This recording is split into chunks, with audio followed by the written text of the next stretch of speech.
ခမားမြင်နေရတဲ့ဒီမျက်မှန်က fashion မဟုတ်ပါဘူးဒါဟာကွင်းထဲမှာမျက်စိကွယ်သွားနိုင်တဲ့လူတစ်ယောက်ရဲ့အသက်ကာကွယ်ပစ္စည်းတစ်ခုပါပဲဘောလုံးလောကမှာသူ့လောက်ကြောက်စရာကောင်းတဲ့ဖြက်စီးသူမရှိခဲ့ပါဘူးပြိုင်ဘက်တွေကသူ့ကိုဓာတ်ပစ်ဘူးလို့ခေါ်ခဲ့ကြတယ်လို့ပိဋကတွေကဂါးကိုလဲကျန်းလို့လူတိများကြပါတယ်ဘာလို့သူကမျက်မှန်တက်ပြီးကစားခဲ့တာလဲဒီမျက်မှန်ရဲ့နောက်ွယ်ကခြေကွဲစရာနဲ့ရင်းနှီးစရာဇလန်းလေးကိုကျွန်တော်နဲ့အတူတူလိုက်ပါနားထောင်ကြည့်လိုက်ရအောင်ခင်ဗျာဘောဂရေစီမြန်မာကိုအားပေးနေကြတော့ပိတ်သက်အားလုံးမင်္ဂလာပါခင်ဗျာကျွန်တော်ဒီနေ့တင်ဆက်ပေးမယ့်အကြောင်းအရာလေးကတော့ဘောလုံးလောကမှာတူဦးတဲ့မျက်မှန်တက်ပြီးကစားခဲ့တဲ့ကစားသမားတစ်ယောက်ဖြစ်တဲ့အာကာဒေးဗစ်ရဲ့အကြောင်းလေးပဲဖြစ်ပါတယ်ခင်ဗျာကျွန်တော်နဲ့အတူတူလိုက်ပါနားထောင်ပေးကြပါအောင်ခင်ဗျာအာကာဒေးဗစ်ကို1983ခုစူရီနမ်မှာမွေးဖွားခဲ့ပါတယ်အသားအရောင်ခွဲခြားမှုတွေဆင်းရဲမွဲတေမှုတွေကြားကနေဘောလုံးဟာသူ့ရဲ့ထွက်ပေါက်တစ်ခုဖြစ်ခဲ့ပါတယ်အေဂျက်ကယ်မီကိုရောက်ရှိချိန်မှာသူဟာအခြားခရီးတွေလိုနူးညံ့မနေခဲ့ပါဘူး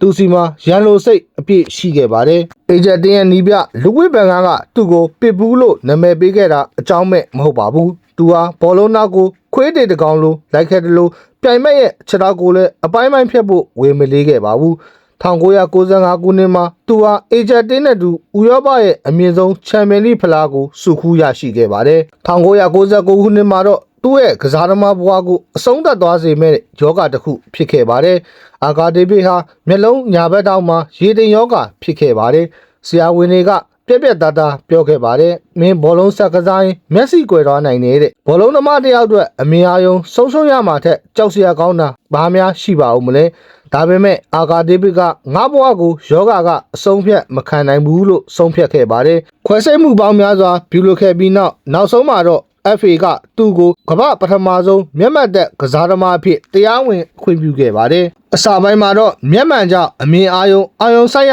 ခက်ခဲနေပေမဲ့ဒါကိုတော့သူကအသားကျအောင်နင်းညမပြတ်လေ့ကျင့်ခဲ့ပါတယ်။အာကာဒေးဗစ်ကဂျူဗင်တက်အတင်းမှာကွင်းလယ်ရဲ့အရှင်သခင်ဖြစ်လာခဲ့ပါတယ်။ဇီဒန်ကအမှုပညာဆန်းဆန်းကစားနိုင်လို့ဒေးဗစ်ကအနောက်ကနေလူတက်သမားတစ်ယောက်လိုအရာအလုံးကိုရှင်းထုတ်ဖျက်ဆီးခဲ့ပါတယ်။ဒါပေမဲ့သူ့ဘဝရဲ့အထင်ရှားဆုံးပြောင်းလဲကတော့2004ခုနှစ်ဘာစီလိုနာမှာပါပဲအဲ့ဒီအချိန်ကဘာစီလိုနာကအဆင့်ဆက်နှစ်ထိကျဆင်းခဲ့ပြီးအသင်းပြိုကွဲလူပြီးမှဖြစ်နေခဲ့ပါတယ်အာဂါဒေးဗစ်ရောက်လာခဲ့တဲ့6လတာအတွင်းမှာဘာစီလိုနာဟာတပွဲမှမရှုံးတလောက်ကစားပြခဲ့ပြီးအသင်းနှစ်ထိတက်လှမ်းနိုင်ခဲ့ပါတယ်ဒါဟာဘာစီလိုနာရဲ့ခေတ်တစ်ကိုစတင်ပေးခဲ့တဲ့ပျောက်ဆုံးနေတဲ့အစိပ်ပိုင်းတစ်ခုပဲဖြစ်ခဲ့ပါတယ်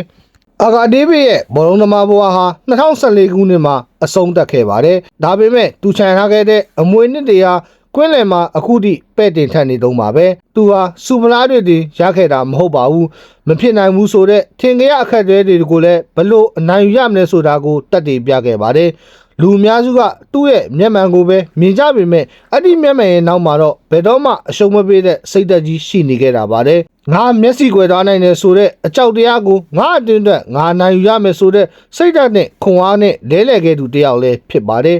ဘဝမှာခမားတို့တားဆီးခဲ့တဲ့အခက်အခဲတွေရှိနေပါလားအာကာဒေးဗစ်ကိုတတိယလိုက်ပါအာနယ်ချက်ဆိုတာဖုံးကွယ်ထားဖို့မဟုတ်ပါဘူးအောင်မြင်မှုအတွက်အတုံးချဖို့ပါပဲမျက်မှန်နောက်ွယ်ကတာရဲတကောင်ရဲ့ဇလန်းကဒါပါပဲခင်ဗျားတို့ရဲ့အကြိုက်ဆုံးကုနက်ကစားသမားကဘယ်သူဖြစ်မလဲ comment မှာမှတ်ချက်ပေးခဲ့ကြပါဦးနောက်ထပ်လီကျန်ကစားသမားတွေအကြောင်းသိချင်နေတဲ့ဆိုရင်လည်းကျွန်တော်ရဲ့ channel လေးကို follow လုပ်ထားဖို့မမေ့ပါဘူးနဲ့ခင်ဗျာအားလုံးကိုကျေးဇူးတင်ပါတယ်ခင်ဗျာတာယာလာပါတော့နေလေးဖြစ်ကြပါစေခင်ဗျာ